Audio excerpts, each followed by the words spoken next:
नागपूरमध्ये शिवसेना उद्धव बाळासाहेब ठाकरे पक्षाचे भाजप विरोधात आंदोलन आहे।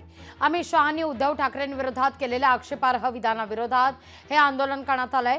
नागपूरच्या रेशीमबाग परिसरात आंदोलन करण्यात आलं होतं।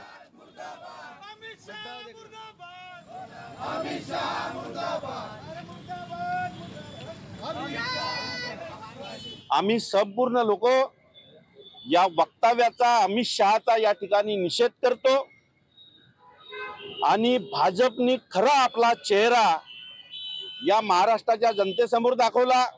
आपली गुंडागर्दी या ठिकाणी महाराष्ट्रात ते दाखवत आहे, परंतु महाराष्ट्राची जनता शिवसैनिक हे कदापि खपवून घेणार नाही आणि येणाऱ्या या विधानसभेच्या निवडणुकीमध्ये या महाराष्ट्राची जनता या वक्तव्याचं, या गुंडागर्दीचं या विधानसभेमध्ये येणारा पराभव केल्याशिवाय राहणार नाही।